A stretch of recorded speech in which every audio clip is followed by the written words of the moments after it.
Juste une petite annonce que je voudrais faire. Hein. Vous voyez que j'ai deux chapeaux. Pour cet après-midi à Skype, je vais attendre une seconde.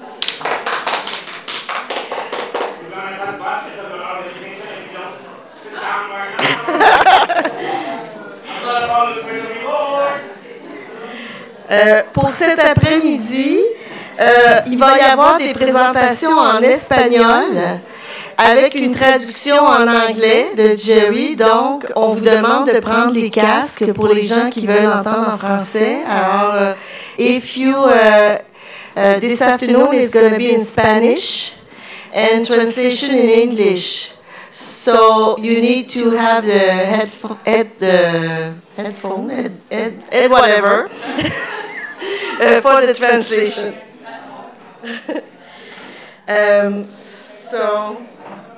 And we have until noon for a question and comments about the presentation.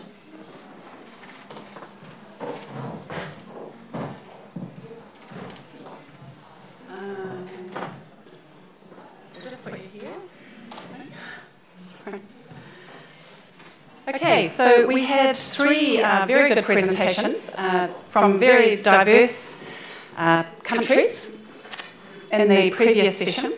And I hope that you've all been writing down your questions or your comments. So we have the speakers here available to answer any thoughts that you have. And also we have our speaker from yesterday. I know a lot of people were very interested in the workshop approach and that mix of sustainable development goals and health and all policies. How do we make that happen in practice? So any questions for any of these speakers we can take now. Who wants to go first?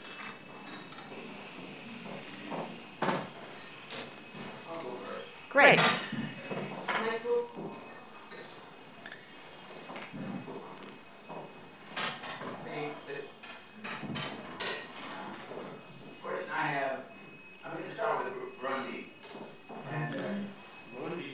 Yes.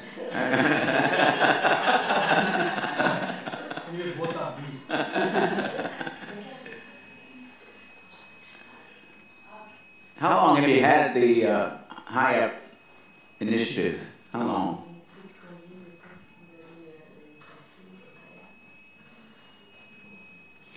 The headsets aren't working near to the main microphone, so we just have to wait for the translation. Yeah.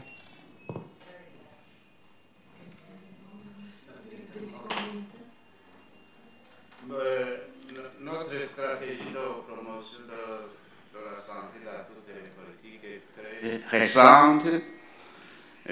Nous avons finalisé tout le processus pour avoir un document officiel au mois de mai de cette année. C'est là où nous avons eu un document officiel. Mais nous avons fait pas mal de choses à partir de mai 2018. On a même organisé une conférence nationale dont le thème central était la santé dans toutes les politiques. Et vous voyez maintenant que nous sommes ici à Québec pour parler de la santé dans toutes les politiques. C'est un enfant qui vient de naître, mais qui grandit rapidement. Merci.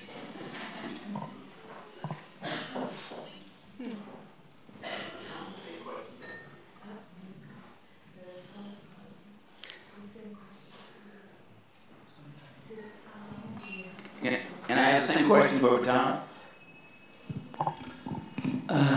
You're from? From the United States. Oh, okay. For Bhutan, in reality, health in all policies started from 2015. But in practice, it was there when the gross national happiness was already formed, because within gross national happiness, health in all policies, actually gross national happiness commission actually talks about collaboration, coordination, consolidation, not just health alone, no, agriculture alone cannot, not. So it actually talks about, but the real health in all policies, because of Ottawa Charter, because of other the success stories, We started from 2015, and this is the current 12th five-year plan from 2018 to 2023. So the National Health Promotion Strategic Plan, if you see, actually is from 2015 to 2023. This is such an opportunity for all government, NGOs, CSOs at all levels to integrate health in all policies in all their policies and plans. So this is how it is. And this is the document, Bible, which actually has to be followed. It's a legal document passed by the cabinet. Thank you. I hope I answered your question. Thank you. Just to say, quite a few people have been asking about the PowerPoints and whether they'll be available. Many of yesterday's PowerPoints are already up on the website. The website address is this website here. And all of the ones that the presenters allow will all be posted on that website. So don't need to panic. You can get them from there. And there was a question right at the very back. Yes, you? Yeah.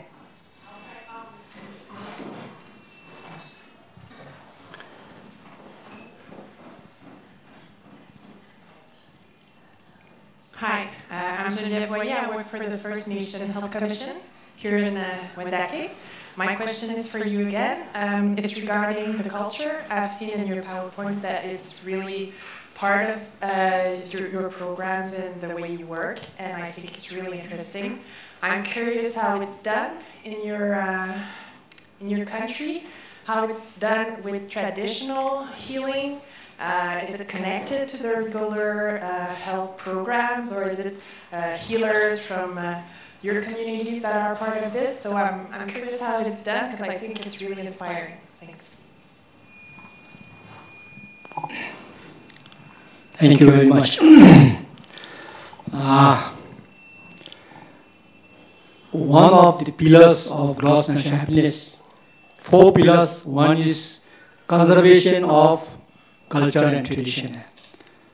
That is why I am here in Quebec City, 3 days journey from my country, almost 48 hours journey. But I am wearing this. It doesn't mean I don't have a suit. I have a suit packed every time I travel. But doesn't have to be legally binding. It's inbuilt. It's my country. It's my tradition. So you have to show it, not by. If you look at the UN General Assembly, Whole Health Assembly, Executive Board, you will see Bhutanese contingent, small, but very visible because of the dress. And UN General Assembly said that Bhutan is the most colorful and strong members. So that's one. Second, now when we talk of culture and tradition, let's put in context of health. When we developed the National Health Promotion Strategic Plan, if you see in one of the pictures, we had all the red robes. These are all religious heads of the country, where we actually invite them when we develop the National Health Promotion Strategic Plan to make sure that they are partner to this book, to this strategy. They are honor. Ultimately, this is their book, not Minister of Health. So we have consultations that when we do, we make sure that the nuns, the monks, traditional healers, be it at all levels, are party to it. Which means that the tradition has to be practiced. We cannot stop. But Ministry of Health has to make sure that their culture, their way of treating patients should not hinder the implementation of our technical expertise of Ministry of Health. By that, they can perform puja, they can do whatever, but they have to make sure that this is within the standards developed by Ministry of Health. They say yes, so that's why this is how. And if you, again in my presentation is both traditional and modern. So the patient can just go in under the same roof. We have the traditional, we have the modern. So somebody doesn't want to see the modern, they can just go to the traditional, seek advice. So it's cross. Yes, at all levels. At the primary health care level, we have what is called as the basic health need. At that level, till the national referral, we have the system. So actually, this talks off. I hope, is it clear? Very clear and very inspiring. Thank you, thank you. Because I have to make sure that my coming here, I should not talk something which, if you don't understand, I have to make sure that you understand what I'm speaking and what my country is trying to achieve. Thank you so much. I thought my trip at 30 hours was the longest, but I think you've beaten me there on 48. Julian, did you have a question? Yeah, I was fascinated with the idea of this global happiness index, and then I was thinking about relating it to the Sustainable Development Goals, and obviously the Sustainable Development Goals, the key thing is the future we want. So in a way, it's like, are we happy with the future that we want? And this is sort of a national direction of travel. So my question is to Wales and to Bhutan. First of all, to Bhutan, I didn't manage to have a look at your organisational structure, but how, with sort of an idea of other countries, how different is your organisational structure to perhaps more conventional ones in other countries? Was it you had to change your organisational structure, or was it more an overlay on an existing structure? And the question to Wales is, we talked this morning at breakfast about the way you went around and approached the building of your strategy for Wales, and you engaged people and you asked people what they wanted, i.e. the future that they would want. How far in sort of linguistic or terminology is what you're doing to a happiness index? So could you imagine effectively what you've done is the happiness index? So I just wondered whether there's some similarity of what you've done and what you've achieved, and you obviously have well-being, and Bhutan said well-being and happiness. Is the how far do you see yourself being away from Bhutan? Thank you. So sure, we just go to Bhutan. There was a question about the organisational structure. And what is the exact question? Is the organisational structure... Did you have to, with the organisational structure, change? Yeah. Sorry. The question is, did you have to change your organisational structure to align with the Global Happiness Index? And the second thing is your structure that you currently have, radically different from perhaps more conventional ones?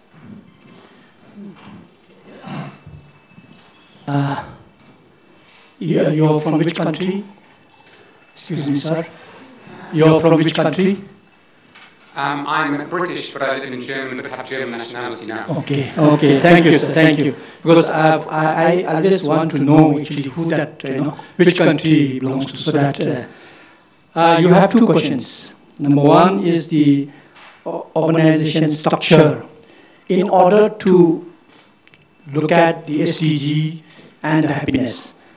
So let me answer the first one. But because of limited time, there was not much enough time to explain. In my presentation, if you look at the gross national happiness, is the overall arcing policy that is there in Bhutan. So when we developed the 12th five-year plan, based on the SDG, we also try to put the national key result area, which actually links with SDG, so that SDG does not come as a standalone, but SDG along with national key result areas, and then when it comes to the Ministry of Health, we have sectoral specific key result area. So that's how we try to link, and in simple words, we don't have to change the structure, sir. We just have to fill in the blanks, because Gross National Happiness Commission actually talks of collaboration, consolidation, cooperation.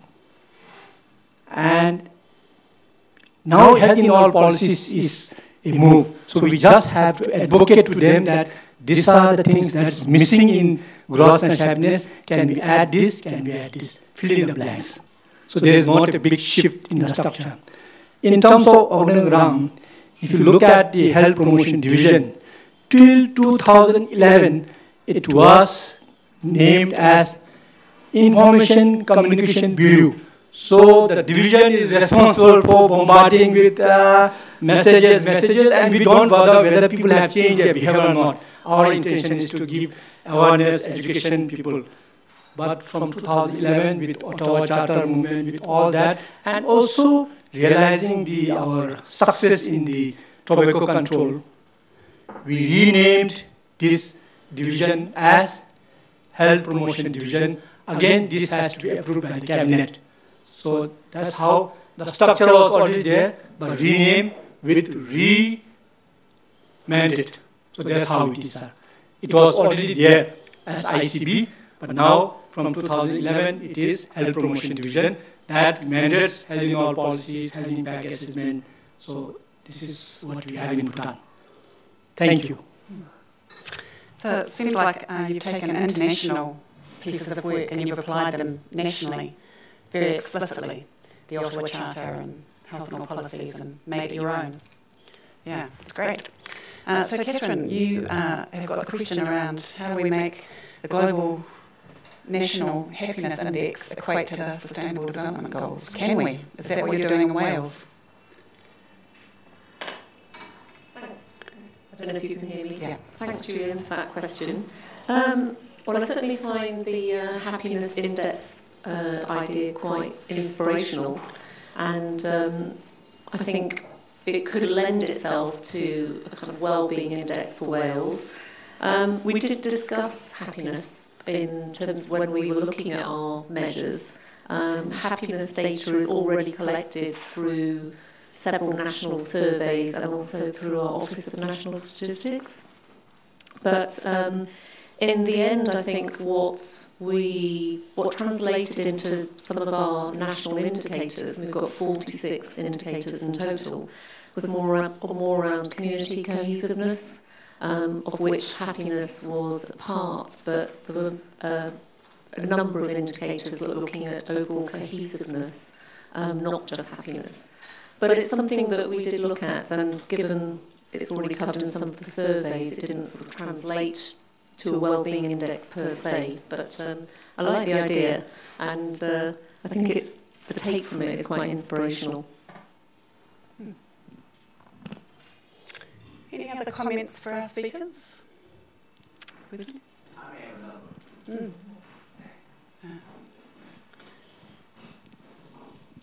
I'm going to ask each of the speakers to comment on this one. I want to know, we talk about, we'll call cash the carrot, cash being the incentive, and then the stick, the penalty. I want to hear what kind of penalty is there for the ministers, for the organization, if they do not achieve these goals. I'll start with Quebec. That you have 50% of the budget, I think you said, the department is. If you don't meet your goals, what happens? Who gets... Well, like we said, there's 50% of the budget for health, but only 2% of the 50% is for prevention. When you say if you don't meet your goals, what happened? I guess you're not re-elected 4 years later. That's what I can say. Because there's a lot of, in the political program, there's a lot of promises that are in the health sectors. And of course, if people in the campaign, they promise to do some things that they don't, I would say that's what happened for the government. We have a government actually who really wants to fulfill its promises. So, but for health promotion and prevention, the engagement that they make is to increase the budget in health prevention. And that's why we're hoping that we could have more money, like Horatio mentioned about our politique gouvernementale de prévention. Let me just make a brief political comment. In the newspaper in the United States yesterday, they predicted that Quebec will determine who will be the next prime minister. Oh, you mean for Canada? Okay, yeah, because as I mentioned earlier, there's 23% of the population of Canada who lives in Quebec. And I guess in Quebec, we may not vote the same way of other provinces. And I guess that's why they say that it's maybe close between the parties. And in Quebec, that might be the province who decide. But it's not that we have that power over government and money. So, George, can George answer the question? So, can you translate? So, we'll just hear from Bhutan. I think you always ask very good question. The current government actually was elected based on their manifesto. I will begin by that. As I informed you that the Prime Minister is a urologist, is a doctor. 3 cabinet ministers were working with the Foreign Minister, Finance Minister, Health Minister are all ex-health, my colleagues who have resigned and joined. So when they actually went on campaign, the whole focus was on education, health, narrowing the gap. That was there. That's how they won. Number one, that's one. So I think that the Prime Minister, every month from 5 p.m. once the office is over, we have a meeting with him. He monitors us every month. So that's at that level. Now you actually spoke about the punishment. There is no punishment, sir. There is no punishment. But every year we have 10 ministries. Every ministry signs an annual performance agreement, which is called APA, as it is at the highest level. The Health Minister and the Prime Minister will sign an APA, maybe 3. Elimination of cervical cancer is one. So my minister is responsible for resource mobilization, human resource. So at that level, the Prime Minister, of course, they will have to agree, both have to agree, and my minister has to say, yes, I can do it. And at the end, if she cannot perform, then she will be replaced. I'm saying she because the current minister is a female. She will be replaced by another capable minister. So that is the punishment. With the Ministry of Health, we have APA at different levels. And if you cannot score more than 95%, sir, then we will be ranked as the lowest 10 ministries, which means the punishment would be no promotion for 1 year, no traveling outside to attend World Health Assembly, Geneva, UN General Assembly. My doji coming to Quebec is not in my APA performance. So that means you did well. 99.9%. Yes, 99.9% at the highest level. So health promotion is just now the top. Let me, that's why I can proudly say, and you can advertise it in the world. It's number 1. Health promotion is number 1 in Bhutan. Everybody I have my 2 kings here, the 4th and the present king. They will be very happy to hear what I am saying. Because health promotion is the key. Otherwise, nothing will go. So that's the punishment and this rewards. If you are doing well, I had initially had no money to come here. Luis has said you are invited. I sent it to WHO. WHO says, oh, please represent 0. In the regional office also. But I don't want to because I have no authority to represent.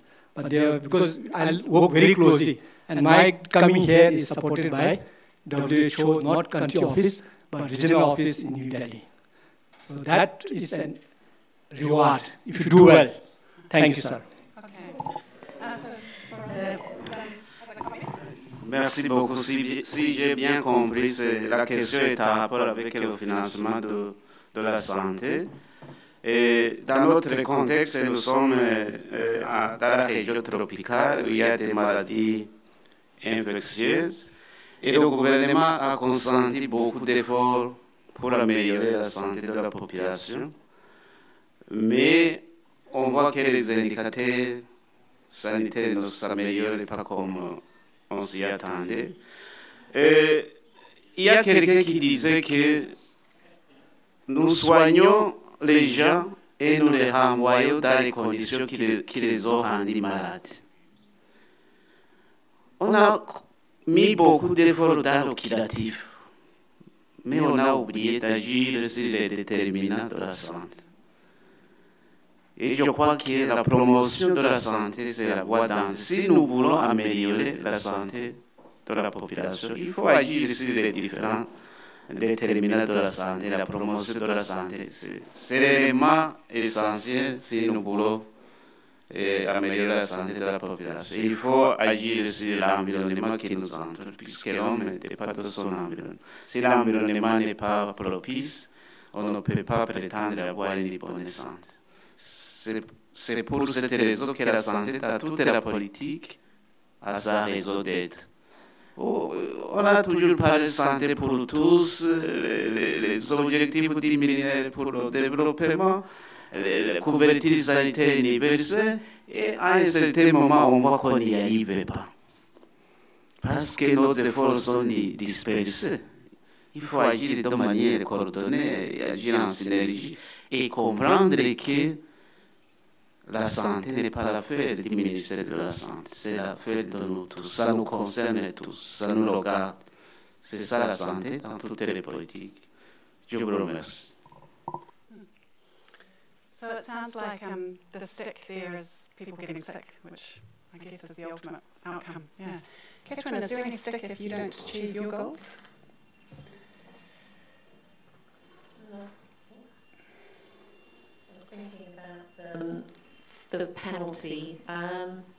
Maybe before we get to the penalty, we have to think about how we change the narrative. Mm-hmm. I think what Wales has been doing for some time now is making it quite an obvious conversation with the public about not being able to face, not being able to sustain services and demands as they stand, mm-hmm. and needing for alternative approaches.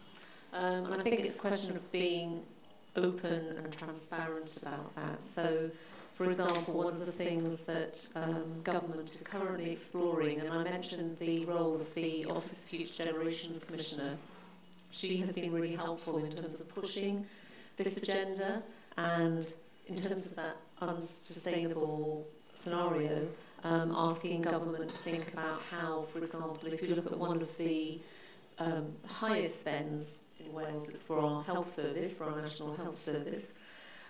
She's encouraging us to think about how we move towards a prevention service. Mm-hmm. So it's not a treatment service, but that means looking at our preventative budgets. And currently, we have, I don't know if any of aware of Wanless report from many years ago, sort of encouraging a shift to kind of spend on prevention. Well, Wales didn't ever achieve that. So with you mentioned the carrot and the stick, so with the Office of Future Generations Commission, she's really pushing us now to look at budgets for health. So there's a programme of work about preventative budgeting and how we move the NHS to a more preventative approach.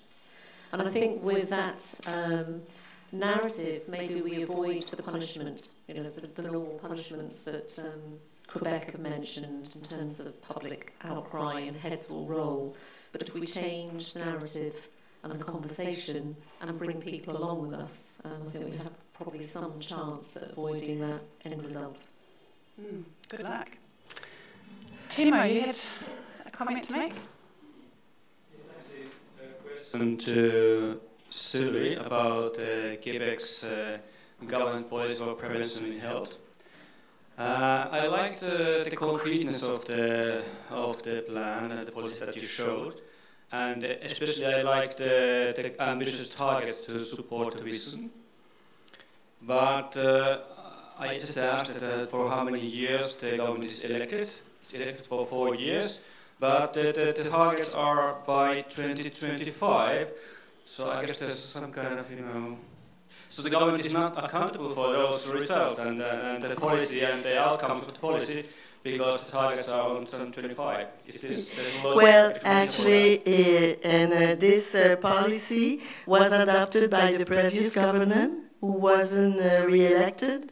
So we have a new government. So you're right. And also what we can say is that these targets, it's not possible to meet them in 4 years anyway. So that's another challenge that we have because, the government to be re-elected needs to be popular with the population. And you know what? That's the challenge that we have, and Horacio mentioned that to our health minister. We know that you're going to have emergency rooms that are full. You will have surgery for cancer. People are waiting, and it's going to be in the newspaper.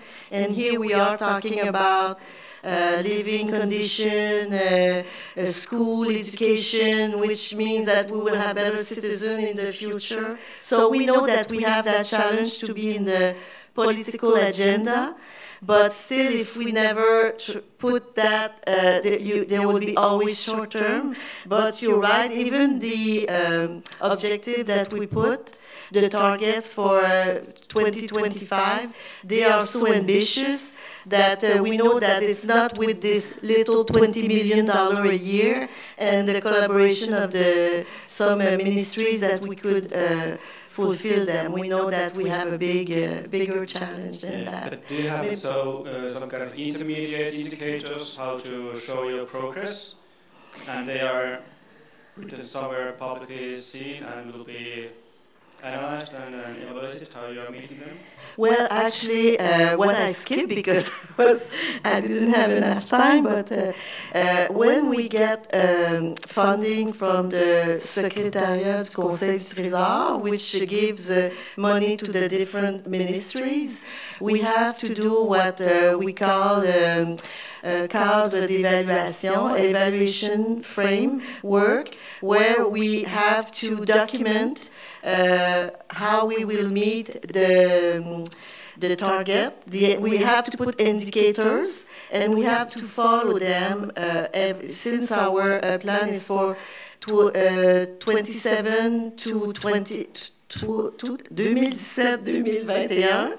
It's 4 years, so we have to report what we've done. So it's, like you mentioned, intermediate objective, but they are all process. They are not health status, they are all process. Yeah. Horacio, do you want to add something about the political agenda? You know more than me? So I told my people working on tobacco control that I'm going to cut their heads if they are not having 10% of smoking by 2025. And we are at 18, we must go to 10, 8. So it's clear that the symbols, the targets are very ambitious. And in fact, they want to be there to make some pressure on taxation, that we are the lowest taxation in Quebec. So, and I don't think really that people for voting will look at the indicators of the obtaining. They will look at the access for elderly people, and there is, I would say, commitment also. There is a convergence of priorities on education, on development of kids, of this government with our policies. So it's on this we are going to try to work. It's always difficult if we are not enough ambitious.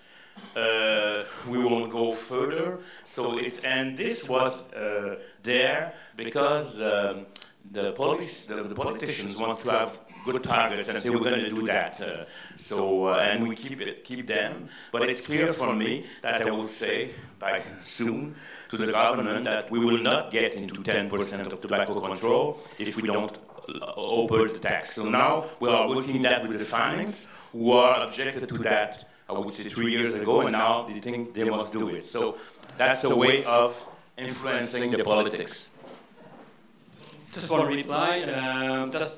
I know the situation and know that we need to have ambitious targets, but there's also a risk that when we have too ambitious targets concerning health promotion and prevention, so we will be, we will never make them, and we will always be failures.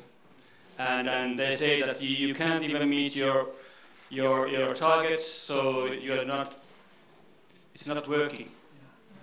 So that's another challenge. It's a stretch goal. I would just want to tell you that those targets were not our idea. The plan will not go out without those targets. So we manage them. Some of them we are going to obtain them. And there is, I would say, issues that the politicians want to do, like people getting better, more happy. Some kids, less kids having development problems. I think we're going to probably obtain that. Others are very ambitious. That's a risk. It's clear. It's clear. But we must sometimes accept things, and we just work on that process. And I'm using the targets for tobacco to make pressure on my team, but also to get pressure from the finance thing. But I will also say right away now to the Treasury Board or to others, if you want me to get the 10, we must have plain packaging and we must have a new tax. That's the only way, or not, it's not going to work. So I'm going to use it as an indicator that I'm going to be failing if it's not done soon. So I'm going to try to put the pressure on the others, not on my team or in my head. Nicole, did you want to add something to that? I was just thinking that this conversation reminds me of the stories that we talked about in the narratives yesterday, and having a clear narrative of the mechanism by which things will work is very important, which is evidence-based as well, which is to show clearly that the mechanism through which we achieve that target is this sector adopting this evidence-based policies on addressing the determinants of health and health equity, that sector doing that, etc. So if that causal framework is mapped out, then we can reach the target. So then you can more clearly attribute. And I think it's not too much of a stretch of the evidence to be able to do that. In the European Equity Status tool, they've launched a tool which uses data disaggregation on a sectoral basis to attribute it's not strictly speaking an attribution of causality, but it's looking at the association of variance in health across different populations and the percentage explained by housing, by employment conditions, and so on. But if you take that as a basis, you could then work out which of the policies in housing that are health promoting, and then you could say, well, if those are not absorbed, likely 20% of the variation that you're going to see in population health won't be achieved. So I think there's some work to do as a community on these kinds of explanations. I guess that was Catan's point about logic models are your friend. Roger wanted to say something. Roger? Oui, permettez-moi en français encore une fois, si vous voulez. Je crois qu'on doit aussi apprécier nous-mêmes les évolutions à plus long terme, quels que soient les gouvernements qui sont en cause ou au pouvoir, les équipes, les partis au pouvoir, et essayer de voir si, sur un horizon de 10, 15, 20 ans, on améliore les choses au niveau de la santé publique. Au Québec, on a eu quand même une première version, je dirais, d'une politique de santé publique en 2002, tu te souviendras. Elle a été ensuite améliorée quelques années plus tard par un autre gouvernement et elle a encore été l'an dernier, ou il y a 2 ans, par un autre gouvernement de partis politiques différents. Donc ça me donne énormément confiance parce qu'on voit qu'il y a un trend très fort où la santé publique et la promotion, la prévention de la santé prend de plus en plus, je dirais, d'importance. Et il arrive un moment où on ne pourra pas reculer. On peut avoir des petits problèmes annuellement, mais je pense que la tendance est lourde et c'est là-dessus qu'il faut travailler ensemble. Yeah, I saw a presentation that Michael Marmot gave a while ago, and he was quoting some evidence from the United States, where he showed the trend, which was over periods of several presidencies, child mortality was decreasing. But he also showed that as policy changed with each president, that the angle of the trend changed. So I thought it was really helpful agreeing with you that over the long term the trend was in the right direction, but in terms of the work that we're doing here today around health and all policies, that the impact can actually be pretty fast if we get our policy settings wrong. So yeah. We've got just 10 more minutes. Quite a leisurely session this feels like. Is there any last comments for any of our speakers? Wales, Burundi, Quebec, Bhutan? Bhutan would like to make a comment? Yes. last, because after hearing the questions, Bhutan is now, why I'm trying to tell this is because we are also trying to seek support in terms of technical competencies as well as, and we are very happy that WHO HQ is here, and this is an opportunity. Usually we have within WHO member states and all, but today I see diverse groups, so it's a very good opportunity. Bhutan is now trying to graduate from low income to middle income. And in order to sustain free healthcare services, free, I'm talking about free, right from open heart surgery to kidney transplant is the government doing. So if we are to sustain this, the only way forward is health promotion and disease prevention. And that's why the 12th five-year plan document for Ministry of Health, whole profile is health promotion, disease prevention. And that is because we can then, the Ministry of Finance can allocate enough budget to us. Otherwise, 90% goes to curative. So I think that is important for us. And number two is, I just want to quote this, the recent Honorable Prime Minister's statement during the General Assembly when the Universal Health Coverage and NCT meeting was going on. I quote, "Any money spent on health is not an expenditure, but an investment." So I think listening from many dignitaries, experts here, I feel that Bhutan actually is in the right direction. And we also would like to really thank WHO and others. And I'm very happy to report that I was in Helsinki during the health promotion. I was in Shanghai during the health promotion. So that is why actually if there is a dedicated focal officer in the ministry, then there is an opportunity to actually follow through. Otherwise somebody goes for Shanghai declaration, Shanghai meeting, comes back, nothing is there.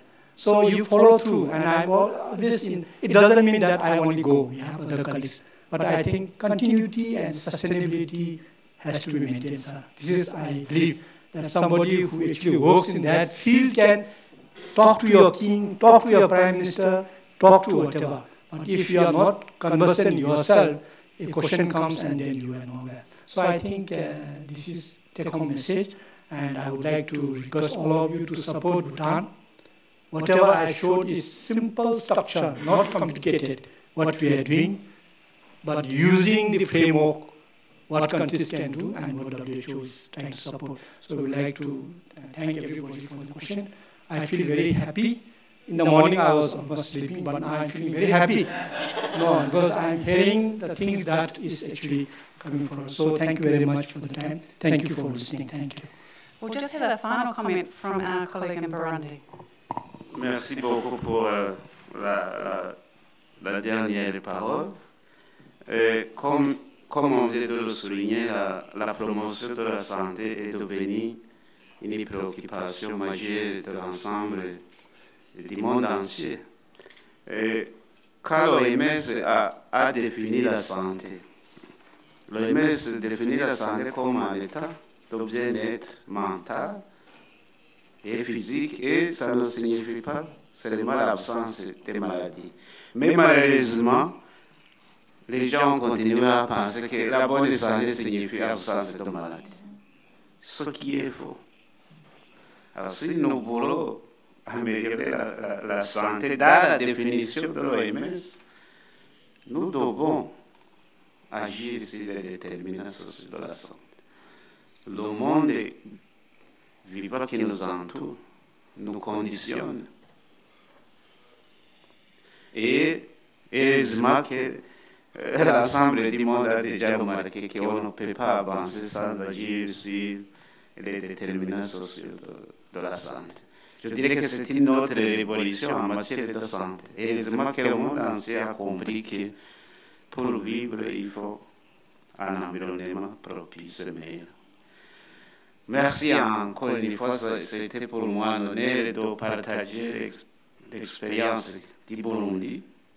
Venez au Burundi pour visiter, c'est un pays paisible et nous avons besoin de l'expertise des uns et des autres pour avancer. Merci beaucoup. Merci.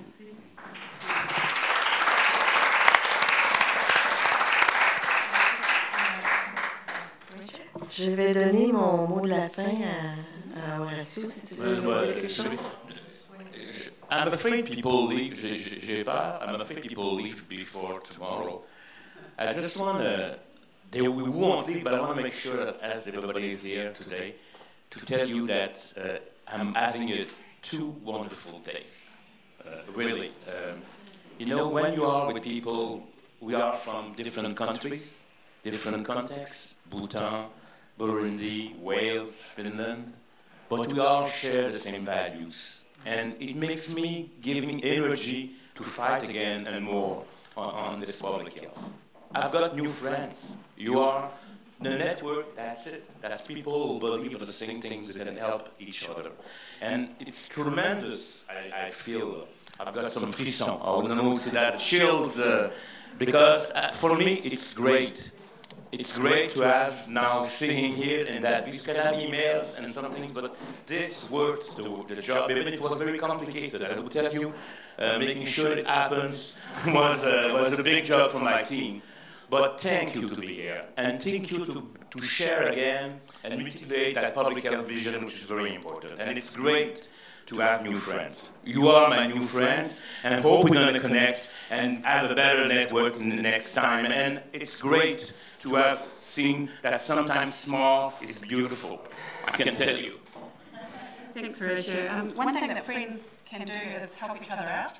And Catherine's got a form, which is out on the table in the hall here, that she would really appreciate us all filling out a bit about the workshop that she was demonstrating to us yesterday, and whether we would like some of those resources or not. So the form is on the table in the hall there. If everybody could fill it out, Catherine will be very happy. Thank you. Peut-être petite consigne pour, encore une fois, je vous répète que cet après-midi, nous débutons à 13h15. Alors, pour être certain que nous débutions à 13h15, parce qu'on a un gros programme, je vous demanderai d'être de retour à peut-être 13h10, 5 minutes avant, pour qu'on commence vraiment à l'heure, parce que jusqu'à maintenant, on a de la difficulté à commencer à l'heure. Et là, on a des contraintes parce que il va y avoir la présentation de 4 villes d'Amérique du Sud, mais après la pause, on va diviser le groupe en 2. Pour vous expliquer un peu, vous avez derrière votre cocarde un bouton avec une couleur, soit bleu, soit rouge. Bleu, c'est le groupe en français et rouge, c'est le groupe en anglais. La façon dont on va fonctionner, au début, pour le groupe qui a le bouton rouge, red button, vous allez avoir la présentation de l'initiative de la Ville de Québec. Donc, on revient ici. Les autres, ceux qui ont le bouton bleu en arrière, vous allez descendre en bas à l'accueil. Et là, on va vous amener en autobus pour faire un tour avec Centraide qui va vous montrer aussi différentes communautés pour voir. Puis il y a des gens même qui vont entrer, je crois, dans l'autobus pour expliquer la réalité qu'ils vivent. Parce qu'on se dit c'est une chose de parler d'inéquité, mais c'est autre chose de pouvoir visiter puis voir ce que ça veut dire. Ensuite, on va revenir, et là, c'est le groupe en anglais qui va descendre en bas pour aller prendre l'autobus. Et à ce moment-là, le conférencier va vous parler effectivement tous en anglais, parce que là, c'est impossible d'avoir de la traduction. Alors, on va vous redonner les heures, mais tout ça pour dire qu'on est vraiment pris dans le temps. Puis, on a aussi 4 villes qui vont être sur Skype. Alors, c'est sûr puis on va avoir une traduction par Jerry de l'espagnol à l'anglais. Donc, ça va demander aussi un peu de temps. Puis comme là, tous les gens sont là, vous mentionnez aussi que demain, il y a 2 rencontres. Il y a la rencontre du groupe des pan-canadiens. Alors, il y a des gens de l'Agence de santé publique du Canada et différentes provinces qui sont invités. Et votre rencontre à vous pour ce qu'on appelle le side event va se passer ici, dans cette salle-ci. Et les gens du Steering Committee pour le Global Network, la rencontre va avoir lieu dans la communauté 1 et 2 où on avait les ateliers dans l'autre salle. Ça se passe en simultané, juste pour que les gens sachent dans quel groupe ils doivent aller. Et comme il y a des gens qui sont ici aujourd'hui, notre monsieur qui a pris 3 jours pour se rendre avec nous, on aimerait ça faire une autre photo de groupe, comme ça, parce qu'on en a pris une hier après-midi, mais il y a des gens différents qui sont ici aujourd'hui. Alors, pour notre photographe, on peut se placer ici. On prend une photo de groupe. Après, on va dîner et les gens reviennent pour 13h10. Merci.